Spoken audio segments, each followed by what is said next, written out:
Hi hello എൻ്റെ എല്ലാ സൗഹൃദങ്ങൾക്കും ഇന്നത്തെ എൻ്റെ വീഡിയോയിലേക്ക് സ്വാഗതം. മനോഹരമായ കുറേ കാഴ്ചകളാണ് ഞാൻ നിങ്ങളെ ഇന്ന് കാണിക്കുന്നത്.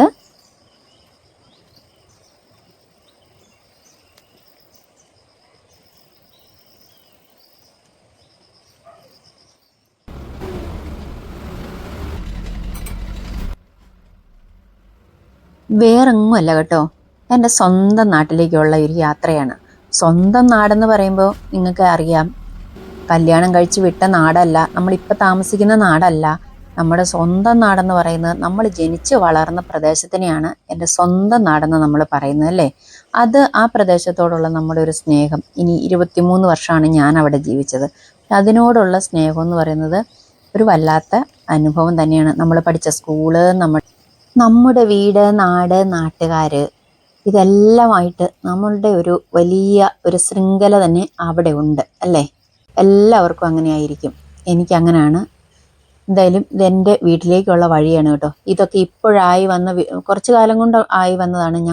ഞങ്ങളുടെ ചെറുപ്പത്തിൽ ഇത്രയും വഴികളൊന്നുമില്ല. കുറേ നടന്നിട്ടാണ് എൻ്റെ കല്യാണത്തിന് പോലും വണ്ടി എത്തുന്നത്. കുറേ നടക്കണം. അവിടെ നിന്നാണ് വണ്ടി നമുക്ക് ജീപ്പ് കൂട്ടിയിട്ട് പോയിരുന്നത്.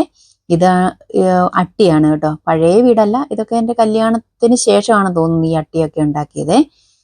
അതിന് മുമ്പ് ഉണ്ടായിരുന്ന ഇല്ല എന്നാണ് എൻ്റെ ഒരു തോന്നല്.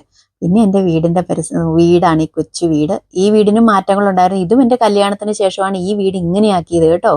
അതിനു മുമ്പ് ഇത്രയും ഉണ്ടായിരുന്നില്ല. ഇതിനെക്കാട്ടിലും വ്യത്യസ്തമായൊരു കൊച്ചു വീടായിരുന്നു. കിണറുണ്ട് അതിൻ്റെ സൈഡിൽ. കിണർ പണ്ടേ ഉള്ളതാണ്. അങ്ങനെ ഒരു മനോഹര കാഴ്ചയല്ലേ ഇപ്പൊ ഇതൊക്കെ കാണുമ്പോൾ. എനിക്കിപ്പോഴും വീടിൻ്റെ പഴയ വീട് മുതൽ എനിക്ക് ഓർമ്മയുണ്ട്. ഏകദേശം എൻ്റെ ഓർമ്മയായ കാലം മുതലുള്ള വീടിൻ്റെ ഓർമ്മയുണ്ട് കേട്ടോ. ഇത് പണ്ടും വെള്ളത്തിന്റെ സ്രോതസ് ഇതാണ്. ഇപ്പോഴും ഇതിന്റെ മെയിൻ സ്രോതസ് ഇതാ കണ്ടോ. ഈ ബക്കറ്റിനകത്ത് വെള്ളം വന്ന് വീഴുന്ന ഓസിനകത്ത് ഇതങ്ങ് തോട്ടിന്ന് കുറേ ദൂരത്തുനിന്ന് തോട്ടിന്ന് വരുന്ന പണ്ട് മുതലേ ഇതുള്ളതാണ് കേട്ടോ. ഇപ്പോഴും ഉണ്ട് ഈ കൽഭരണി. ഇതൊക്കെ എത്രയോ കാലം മുമ്പുള്ളതാണെന്നറിയാവോ. അതൊക്കെ ഇപ്പോഴും അവിടെ തന്നെ ഉണ്ട്. ഇതാണ് എൻ്റെ വീട്. ഇതൊക്കെ ഇത്രയും മെച്ചപ്പെട്ടിട്ട് കുറച്ച് വർഷമായുള്ളൂ. ഇതൊന്നും അല്ലായിരുന്നു ഞങ്ങളുടെ വീട് ഒറിജിനലായിട്ട്. ഇതിനെക്കാട്ടിലും മൺകട്ടയൊക്കെ ആയിട്ടുള്ളതാണ്. ഇതൊക്കെ ചുട്ടു വെച്ചതല്ലേ. ഇതൊക്കെയാണ് എൻ്റെ വീടും പരിസരവും ഒക്കെ. അതൊരു സന്തോഷം നമ്മൾക്ക് കാണുമ്പം. എന്താണെങ്കിലും ഇനിയിപ്പോൾ കൊട്ടാരം പണിതാലും നമ്മുടെ സ്വന്തം വീടും നാടും പരിസരവും ഒക്കെ കാണുമ്പോൾ ഒരു പ്രത്യേകത. ഇതിപ്പോൾ എൻ്റെ സ്വന്തം എന്ന് പറയാൻ പറ്റത്തില്ലെങ്കിലും എൻ്റെ പഴയ വീട് അന്നേരം എനിക്ക് പറയാൻ പറ്റത്തുള്ളൂ. ഇപ്പം എൻ്റെ സ്വന്തം എന്ന് പറയാൻ പറ്റത്തില്ല എനിക്ക്. ഇതെൻ്റെ പഴയ വീടാണ്, അത്രയേ ഉള്ളൂ. അവിടെ ഒരു കുഞ്ഞു വീടുണ്ട്, ആട്ടും കൂടും, പിന്നെ അവിടെ ബയോഗ്യാസിൻ്റെ സംഭവം, വിറകും ഒക്കെ വെക്കുന്നത്.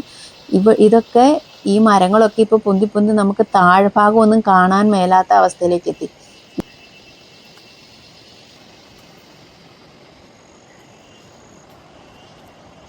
താഴ്ഭാഗം എന്ന് മാത്രമല്ല, ഇപ്പോൾ ഈ പേര വീണ് കിടക്കുന്നുണ്ടല്ലോ, അവിടുന്ന് മുതൽ അങ്ങ് കുത്തന്നെ ഇറക്കമാണ്. ആ ഇറക്കം കഴിഞ്ഞ് പിന്നെ അങ്ങ് കുറേ ഉണ്ടിറങ്ങാൻ. പിന്നെ തോട്, അത് കഴിഞ്ഞിട്ട് അക്കരമല.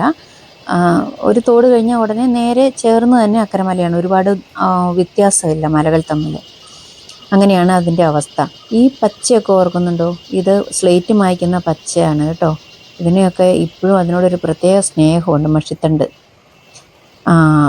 എന്തായാലും ഈ അക്കരെ ഇക്കരെ കാണാൻ വയ്യാത്ത മലകളാണ് ഇപ്പോൾ ഉള്ളത്. ഞങ്ങൾ സ്കൂളിൽ പഠിക്കുമ്പോൾ ഈ ഒരു മല ഇറങ്ങി അടുത്ത മല കയറി പിന്നെ റോഡിൽ കൂടെ കുറേ മലകൾ ചുറ്റി വേണമായിരുന്നു സ്കൂളിലെത്താൻ. ആ സമയത്തൊക്കെ നമുക്ക് അക്കരെ ഇക്കരെ കാണാമായിരുന്നു. ഞങ്ങളിപ്പോൾ സ്കൂളിലേക്ക് പോയാൽ ഞങ്ങളെ അങ്ങ് മലക്കൂടെ ഞങ്ങൾ പോകുന്നതൊക്കെ വീട്ടിൽ നിന്നാലും കാണാൻ പറ്റുമായിരുന്നു. ഇപ്പോൾ അതൊക്കെ പോയി കേട്ടോ. മരക്കൂട്ടങ്ങൾ, നിറയെ മരക്കൂട്ടങ്ങളാണ്.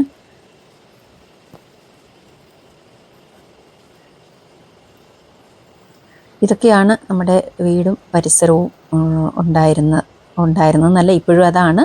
അവിടെയാണ് ഞാനിപ്പോൾ വീട്ടിൽ നിന്ന് അവിടെയൊക്കെ ഒന്ന് കാണാനായിട്ട് ഞാൻ പോയി, എല്ലാവരെയും കാണാനും കേൾക്കാനും ഒക്കെ ആയിട്ട് കേട്ടോ. അപ്പോൾ ഇനി മറ്റൊരു വീഡിയോയുമായിട്ട് ഞാൻ വരുന്നത് വരെ നിങ്ങൾ എൻ്റെ ഈ വീഡിയോ ഒക്കെ കാണുകയും സബ്സ്ക്രൈബ് ചെയ്യുകയും ലൈക്ക് ചെയ്യുകയും ഷെയർ ചെയ്യുകയൊക്കെ ചെയ്യുക, സപ്പോർട്ട് ചെയ്യുക കേട്ടോ. അപ്പോൾ എല്ലാവർക്കും ടാറ്റാ.